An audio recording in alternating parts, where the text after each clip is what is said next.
চট্টগ্রাম কলেজের দ্বাদশ শ্রেণীর প্রিয় শিক্ষার্থীরা, তোমাদেরকে আজকে উচ্চতর গণিত দ্বিতীয় পত্রের অনলাইন ক্লাসে স্বাগত জানাচ্ছি। আজকে আমি তোমাদেরকে উচ্চতর গণিত দ্বিতীয় পত্রের সপ্তম অধ্যায় ত্রিকোণমিতিক সমীকরণের সাধারণ সমাধান নিয়ে ক্লাস নিব। আজকে আমি মূলত দুটো শিক্ষণফল তোমাদেরকে দেখানোর চেষ্টা করব। একটা হচ্ছে ত্রিকোণমিতিক সমীকরণের সাধারণ সমাধান নির্ণয় এবং নির্দিষ্ট ব্যবধিতে ত্রিকোণমিতিক সমীকরণের সাধারণ সমাধান নির্ণয়। তাহলে আমি ত্রিকোণমিতিক সমীকরণের সাধারণ সমাধানের সংজ্ঞাটা আগে তোমাদেরকে লিখে দিই।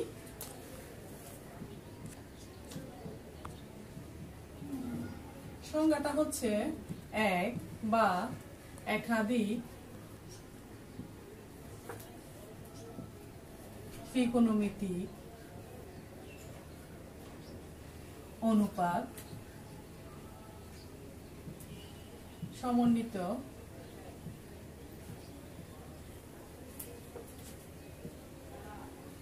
সমীকরণকে ত্রিকোণমিতিক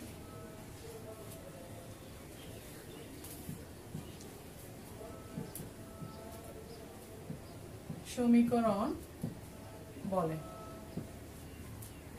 যে সকল কোণ কোন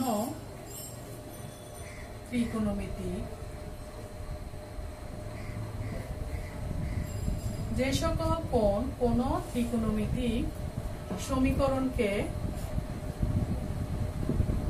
সিদ্ধ করে সেগুলোই ত্রিকোণমিতিক সমীকরণের সমাধান।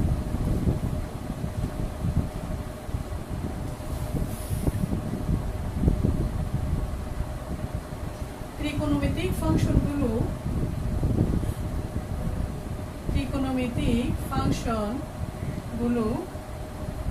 পর্যায়ী ফাংশন। তাহলে ত্রিকোণমিতিক ফাংশনগুলো পর্যায়ী ফাংশন হওয়ার কারণে ত্রিকোণমিতিক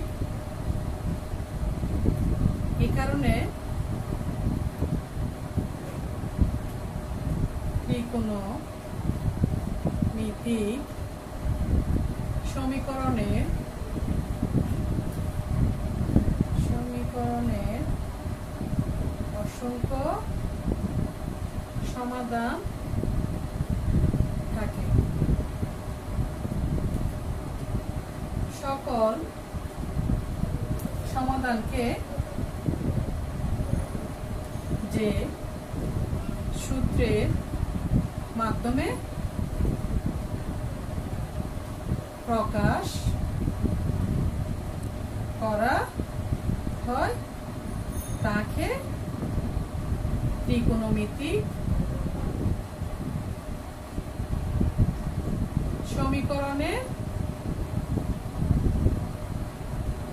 সাধারণ সমাধান বলে। তাহলে আমি সংজ্ঞাটা আবার একটু আলাপ করি। আমি বলছি যে এক বা একাধিক ত্রিকোণমিতিক অনুপাত সমন্বিত সমীকরণকে ত্রিকোণমিতিক সমীকরণ বলে। যে সকল কোণ কোন ত্রিকোণমিতিক সমীকরণকে সিদ্ধ করে সেগুলোই হচ্ছে ত্রিকোণমিতিক সমীকরণের সমাধান। আবার আমরা জানি ত্রিকোণমিতিক ফাংশনগুলো পর্যায়ী ফাংশন। তো পর্যায়ী ফাংশন হওয়াতে তার অসংখ্য সমাধান থাকে। তো এই অসংখ্য সমাধানকে আমরা যদি একটি সূত্রের মাধ্যমে প্রকাশ করি তাহলে সেই সূত্রটাকে আমরা ত্রিকোণমিতিক সমীকরণের সাধারণ সমাধান বলি। আশা করি তোমরা সংজ্ঞাটা বুঝতে পেরেছো।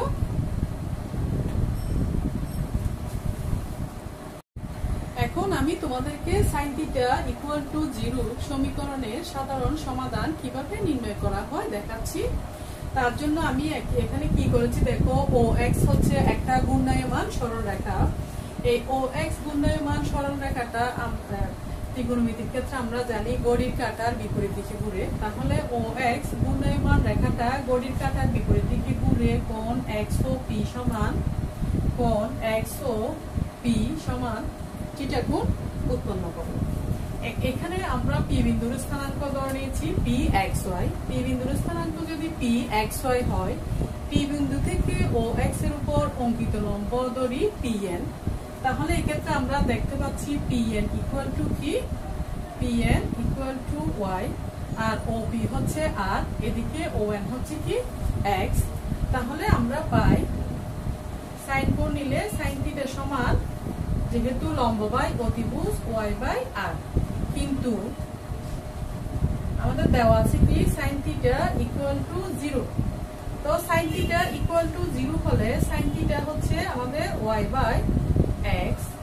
এখানে আমরা দেখতে পাচ্ছি ওয়াই ইকুয়াল টু 0। এখন ওয়াই ইকুয়াল টু 0 হলে তার মানে এই যে পি বিন্দু থেকে ও এক্স এর উপর অঙ্কিত লম্ব ওয়াইটা 0 হয়ে গেল। তার মানে কি, ও ঘূর্ণায়মান রেখাটা যে কোনো বিন্দু থেকে তার আদি অবস্থানের উপর অঙ্কিত লম্ব দূরত্ব 0। অঙ্কিত লম্ব দূরত্ব 0 তখনই হবে যদি ঘূর্ণায়মান রেখাটা তার আদি অবস্থানের সাথে মিলে যায়। তো এই ক্ষেত্রে ঘূর্ণায়মান রেখাটা যদি আদি অবস্থান ও এক্স এর সাথে মিলে যায়, সেই ক্ষেত্রে হবে কি, কোণটা হবে 0। আবার এটা আমি যদি ঘূর্ণায়মান রেখাটা এটা যদি এদিকে বর্ধিত করে দিই, তাহলে সেই ক্ষেত্রে আদি অবস্থানের সাথে মিলে গেলে এই পাশে আসলে পাই কোণ উৎপন্ন হবে।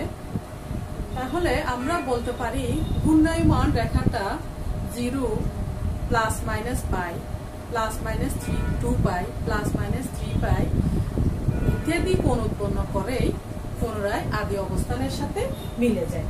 তাহলে এই ক্ষেত্রে আমরা পাচ্ছি theta equal to 0 plus minus pi, plus minus 2 pi, plus minus 3 pi dot dot ইত্যাদি ইত্যাদি।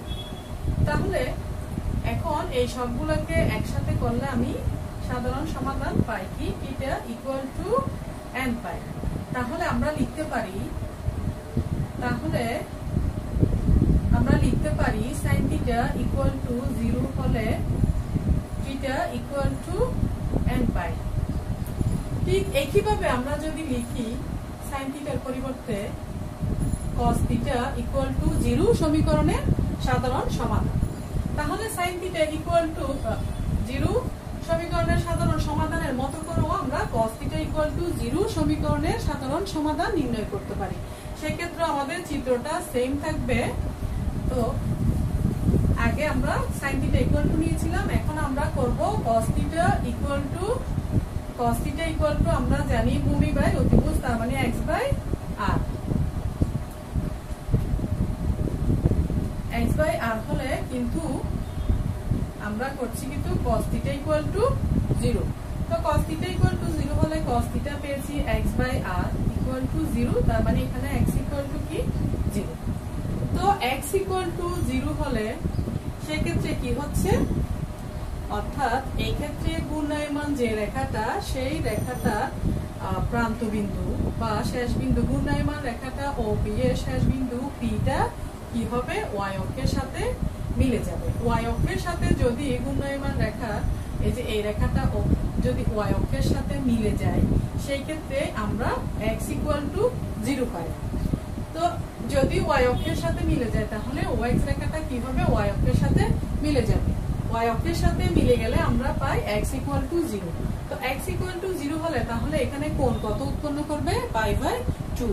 তো একইভাবে তাহলে এই ক্ষেত্রে আমাদের পাবো theta equal to pi by 2। তাহলে theta equal to pi by 2 হলে 3 পাই বাই 2 হবে, 5 পাই বাই 2 হবে ইত্যাদি।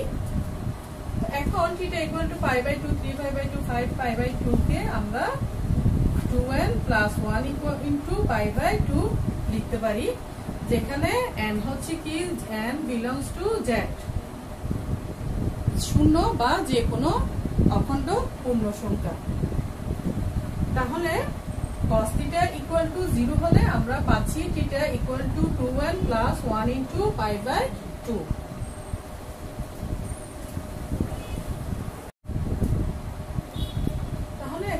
আমি সাইন অনুপাতের একটি নির্দিষ্ট মানের জন্য প্রাপ্ত সব কোণকে একটি সাধারণ রাশির সাহায্যে প্রকাশ। তো সাইন অনুপাত আমি আগে দেখাইছি তোমাদের সাইন থিটা ইকুয়াল টু 0 হলে থিটা ইকুয়াল টু n পাই। একইভাবে আমি দেখালাম কি cos থিটা ইকুয়াল টু 0 হলে cos থিটা ইকুয়াল টু 0 হলে theta equal to 2n plus 1 into pi by 2। এই দুই ক্ষেত্রেই সাইন এবং কোসাইন দুই ক্ষেত্রে মানটা ছিল কি 0। এখন 0 ছাড়া অন্য যে কোনো একটা যদি নির্দিষ্ট মান আসে, সাইন অনুপাতের একটি নির্দিষ্ট মানের জন্য, অর্থাৎ 0 ছাড়া অন্য যে কোনো যদি মান আসে, সেই ক্ষেত্রে প্রাপ্ত সব কোণকে একটি সাধারণ রাশির মাধ্যমে আমরা কিভাবে প্রকাশ করতে পারি। যেমন sine theta equal to sine অনুপাতের নির্দিষ্ট মান, একটা নির্দিষ্ট মান ধরলাম k, যেখানে হচ্ছে k লেস দেন 1, যেখানে k হচ্ছে কি sin θ equal to k, যেখানে k হচ্ছে কি লেস দেন 1। তাহলে বা sin θ equal to, এখন এই k এর মানটা ধরলাম sin আলফা। তাহলে এখানে আলফা কি, আলফা হচ্ছে একটি ক্ষুদ্রতম কোণ, আলফা হচ্ছে এখানে একটি ক্ষুদ্রতম কোণ যার সাইন অনুপাত, যার সাইন অনুপাত হচ্ছে কি k। তাহলে sin θ equal to sin alpha ধরলাম, আলফা হচ্ছে একটি ক্ষুদ্রতম কোণ যার সাইন অনুপাত k। এখন আমরা এখানে যদি ত্রিকোণমিতিক সূত্র অ্যাপ্লাই করি, sin θ sin আলফাকে আমরা মাইনাস করে minus sin alpha equal to 0 করলাম। এখন আমরা এখানে যদি ত্রিকোণমিতিক সূত্র অ্যাপ্লাই করি sin c minus sin d, তো sin c minus sin d সূত্র আমরা জানি 2 cos c plus d by 2, তার মানে alpha theta plus alpha divided by 2 cos c plus d by 2 sin c minus d by 2, theta minus alpha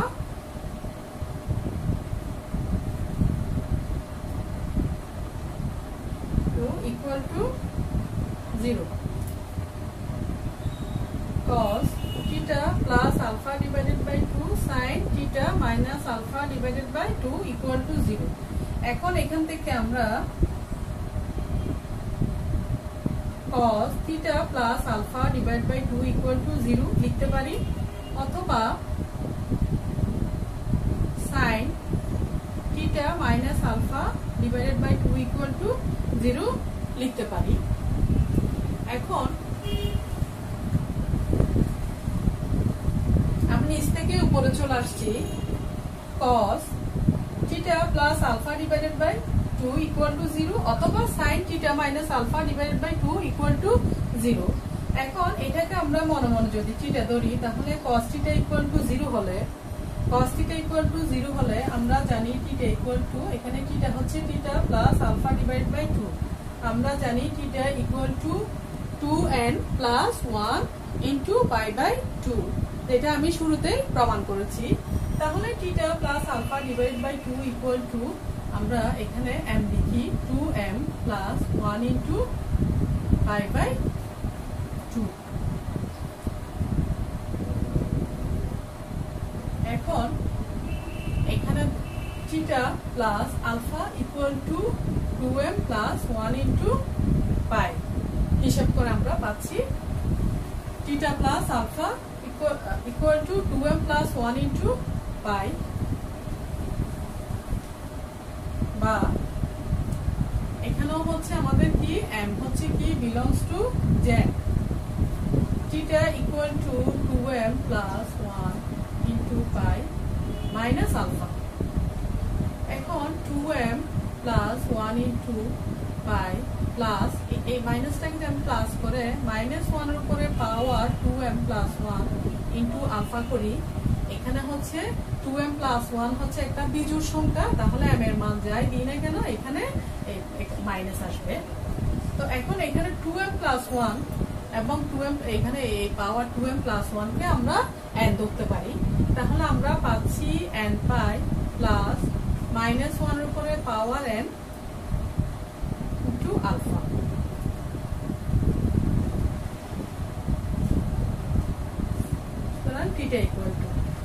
এটা একটা সমাধান পেলাম, যে সমাধানটা আমি 1 দিয়েছি।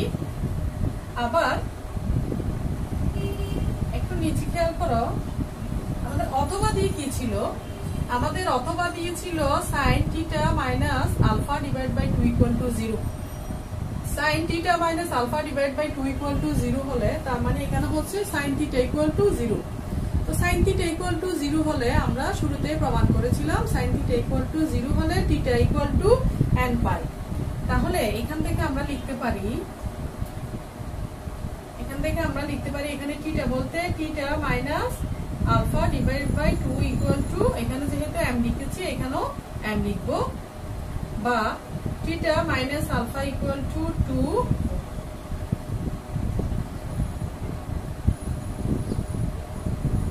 m পাই, বা θ equal to 2m pi plus alpha. এখন উপরে 1 নং এর সাথে মিলানোর জন্য আমরা কি করব, 2m পাই প্লাস এখানে মাইনাসের উপরে পাওয়ার যদি 2m দিই, এখানে যেহেতু জোড় গুণিতক, তাহলে এখানে যেহেতু জোড় সংখ্যা, তাহলে এখানে কি হবে, এখানে m এর মান যাই বসাও না কেন এই প্লাসটা প্লাসই থাকবে। তাহলে এটা হচ্ছে কত, 2 নং। তাহলে আমরা কি দেখতে পাচ্ছি, 1 নং ও θ এর মান পেয়েছি n pi plus -1 whole to the power n into alpha. আবার এখানেও ঠিক সেম মান পেয়েছি, এখানে 2m এর পরিবর্তে আমরা যদি n বসাই তাহলে আমরা পাচ্ছি n পাই প্লাস -1 এর উপরে পাওয়ার n আলফা। এটাকে আমরা 2 নং দিব। তাহলে 1 ও 2 নং থেকে আমরা কি পাই, 1 ও 2 নং থেকে আমরা পেলাম, 1 ও 2 নং থেকে আমরা পেলাম কি, sin θ equal to sin alpha হলে θ equal to n pi plus -1 whole to the power n into alpha. ঠিক আমরা sin θ equal to sin alpha হলে θ equal to n pi plus -1 whole to the power n into alpha যেভাবে প্রমাণ করেছি, ঠিক একইভাবে আমরা যদি cos θ equal to cos alpha হয়, সেই ক্ষেত্রে হবে θ equal to 2n pi plus minus alpha. এই প্রমাণটা তোমরা দেখে নিলে আশা করি বুঝতে পারবে, এটা আমি আর প্রমাণ করলাম না। এতক্ষণ পর্যন্ত আমরা কয়েকটা সূত্রের প্রমাণ দেখালাম। এখন আমি যে সূত্রগুলো প্রমাণ করেছি ঠিক সেই সূত্রের উপরে কয়েকটা অ্যাপ্লিকেশন দেখাচ্ছি। এখানে বোর্ডে আমি লিখেছি, দেখো 2 cos square θ plus 2 √ 2 sin θ equal to 3, যেখানে θ এর মানটা হচ্ছে 0 থেকে π/2 এর মধ্যে। অর্থাৎ এখানে একটা নির্দিষ্ট ব্যবধি দেওয়া আছে, এই ব্যবধিতে এই সমীকরণটা সমাধান করতে হবে। এখন এই ধরনের সমীকরণগুলো সমাধান করার জন্য আমরা কি করব, ত্রিকোণমিতিক সূত্র প্রয়োগ করব। ত্রিকোণমিতিক সূত্র প্রয়োগ করে এখানে কাজ করে আমাদের এই সমীকরণটাকে একঘাত করতে হবে। একঘাত করার পরে আমরা যে সূত্রগুলো প্রমাণ করেছি সেই সূত্রগুলো যেটার সাথে মিলবে ঠিক সেই সূত্রটা, যে ক্ষেত্রে যেটা প্রয়োজন সেটাই আমরা প্রয়োগ করব। এখন তাহলে আমরা এখানে অঙ্কটা করা শুরু করি। এটা সমাধান 2 cos স্কয়ার θ প্লাস, এখানে যেহেতু দেখো sin θ আছে, তাহলে এটা আমরা sin θ এর দ্বিঘাতের মতো করতে পারি, cos স্কয়ার θ কে 1 - sin স্কয়ার লিখতে পারি। তাহলে cos স্কয়ার θ কে আমরা যদি 1 - sin স্কয়ার θ লিখি প্লাস 2 √ 2 sin θ ইকুয়াল টু 3, বা 2 - 2 sin square θ plus 2 √ 2 sin θ -3 equal to 0, বা -2 sin স্কয়ার θ প্লাস 2 √ 2 sin θ, এখানে প্লাস 2 আছে, এদিকে -3 আছে, তাহলে আমরা হিসাব করে -1 পাচ্ছি। এখন মাইনাস চিহ্ন দিয়ে যদি আমরা গুণ করে দিয়ে আমরা পাচ্ছি 2 sin square θ -2 √ 2 sin θ plus 1 equal to 0। এখন এটাকে আমরা 2 sin স্কয়ার θ কে √2 sin θ whole square -2 into √2 sin θ into 1 plus 1 square করতে পারি।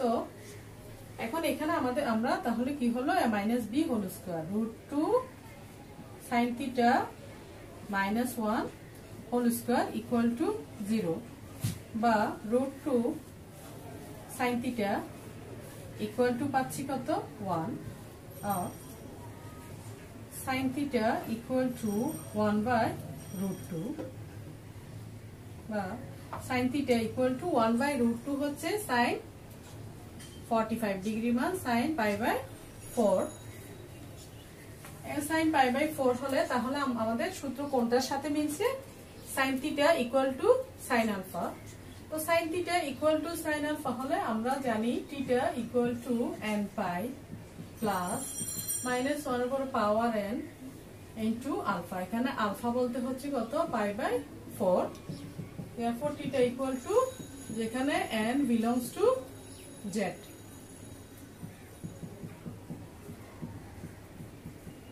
তাহলে এটাই হচ্ছে আমাদের যে প্রবলেমটা দেওয়া আছে সেই প্রবলেমের সাধারণ সমাধান এখন এখানে সাধারণ সমাধানকে আমাদের একটা নির্দিষ্ট ব্যবধির মধ্যে আবার কোণগুলো নিতে বলছে সেই ব্যবধিটা হচ্ছে কত 0 থেকে পাই বাই 2 এর মধ্যে এখন এখানে আমরা যেহেতু n belongs to z দিয়েছি শূন্য বা যে কোনো পূর্ণ সংখ্যা আমরা বসিয়ে এখান থেকে মানগুলো থিটা এর মানগুলো এই ব্যবধির মধ্যে যে মানগুলো পাবো ঠিক সেই মানগুলো আমরা নিতে পারি n equal to 0 হলে থিটা equal to কি পাই n equal to 0 হলে থিটা equal to পাচ্ছি pi by 4 n equal to -1 হলে থিটা equal to পাচ্ছি মাইনাস n equal to আচ্ছা প্লাস 1 দি n equal to প্লাস 1 দিলে থিটা equal to পাবো পাই মাইনাস পাই বাই 4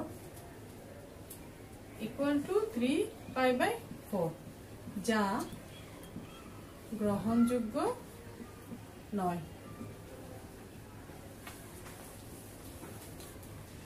তাহলে একের চেয়ে বড় আমরা যদি আরো বসাই 2 3 4 ইত্যাদি বসাই তাহলে মান আরো বড় হয়ে যাবে সেই ক্ষেত্রে থিটার মান আমাদের গ্রহণযোগ্য হবে না এখন n ইকুয়াল টু এবার নেগেটিভের দিকে কি মান পাওয়া যায় দেখি n ইকুয়াল টু -1 হলে থিটা ইকুয়াল টু পাচ্ছি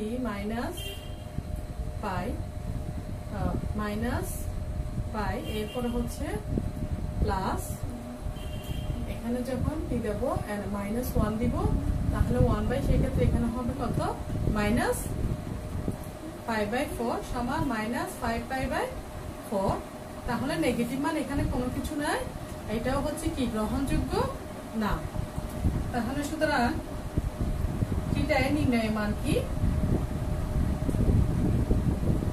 নির্ণয় মান ইকুয়াল টু পেয়েছি কত শুধু পাই বাই 4 তাহলে এটাই হচ্ছে আমাদের যে প্রবলেমটা দেওয়া আছে তার নির্ণয় সমাধান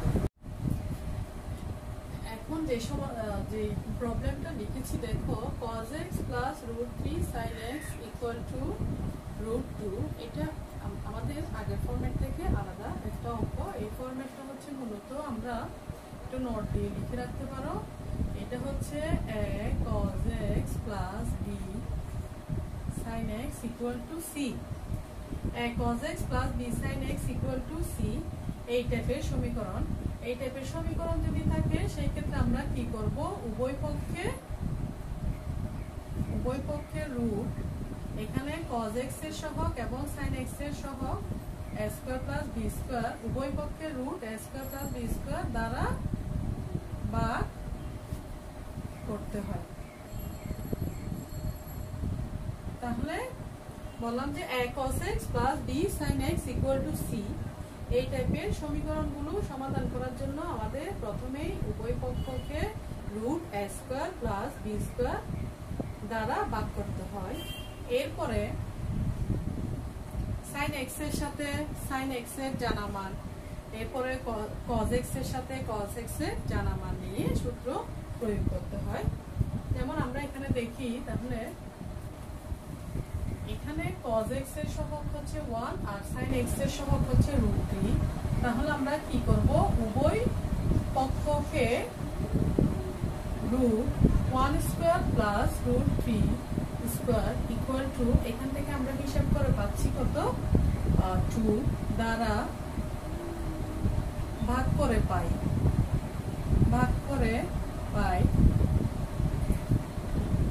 half cos x plus root 3 by 2 sin x equal to root 2 by 2. তো এক নম্বর স্টেপটা হলো তাহলে উভয় পক্ষকে 2 দ্বারা ভাগ করে আমরা পেলাম half cos x plus root 3 by 2 sin x equal to root 2 by 2. এখন আমাদের 2 নাম্বার স্টেপটা বলছিলাম কি আমি cos x এর সাথে cos এর জানা মান sin x এর সাথে sin এর জানা মান। আচ্ছা এখানে cos x আছে, তাহলে cos x এর সাথে আমাদের আছে কত হাফ, তাহলে হাফ হচ্ছে cos কত ডিগ্রির মান, হাফ হচ্ছে আমরা জানি cos কত 60 ডিগ্রির মান হচ্ছে হাফ, তাহলে cos x ইনটু হাফ এর মান হবে cos 60 ডিগ্রি হচ্ছে pi by 3 plus root 3 by 2 sin x into root 3 by 2 হচ্ছে আমরা জানি sin এর জানা মান হচ্ছে root 3 by 2 হচ্ছে কত sin 60 degree pi by 3 equal to right hand side এ পাচ্ছি 1 by root 2। এখন এখানে আমাদের কি হলো cos a cos b plus sin a sin b, cos a cos b plus sin a sin b সূত্র আমরা জানি cos a minus b, তাহলে লিখতে পারি আমরা cos x minus pi by 3 equal to তাহলে 1 by root 2 এদিকে হচ্ছে এটা যদি cos theta ধরি তাহলে cos theta equal to cos alpha পেতে হবে, তাহলে 1 by root 2 হচ্ছে cos pi by 4, তাহলে আমাদের হয়ে গেল কি cos theta equal to cos alpha, cos theta equal to cos alpha হলে আমরা জানি theta equal to এখানে theta হচ্ছে x minus pi by 3 equal to theta equal to 2 and pi plus minus pi by 4, x equal to 2 and pi plus minus pi by 4 minus pi by 3 টা এখানে plus pi by 3 হয়ে গেল। এখন আমি উপরে চলে আসি, তাহলে বা এখানে আর কিছু নাই শুধু হিসাবটা করে দেওয়া x equal to তাহলে আমরা পাচ্ছি 2 and pi plus minus pi by plus pi by 4 plus pi by 3 করলে আমরা পাবো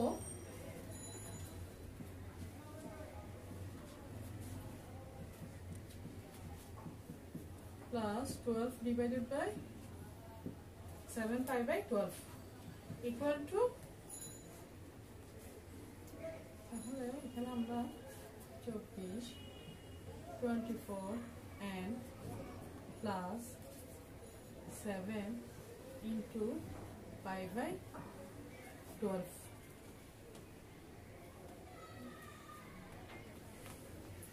আবার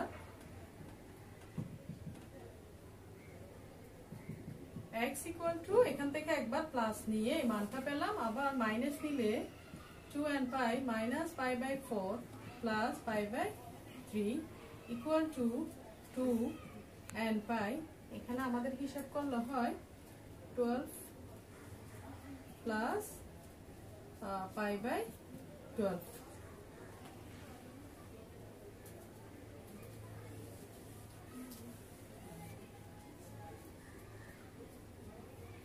তাহলে এখানে আমাদের হিসাব করলে কি হবে 24 and plus 1 into pi by 12, তাহলে নির্ণয় সমাধান কি পেলাম, নির্ণয় সমাধান পেলাম কি x equal to 24 and plus 7 into pi by 12 এবং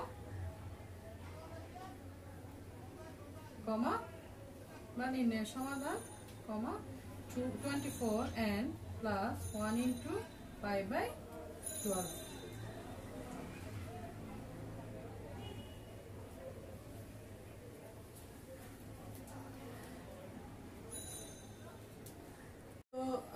শিক্ষার্থীরা তোমরা আশা করি এতক্ষণ পর্যন্ত আমি যা পড়ালাম সব আশা করি বুঝতে পেরেছো। আগামী ক্লাসে আমি আবার যদি ক্লাস থাকে এই চ্যাপ্টারের বাকি যেসব সমস্যা আছে ওগুলো দেখা দেওয়ার চেষ্টা করব। আজকে তাহলে এতটুকু থাক। তোমরা সবাই ভালো থাকো, সুস্থ থাকো, নিরাপদে থাকো। তোমাদের জন্য সবার জন্য শুভকামনা রইল।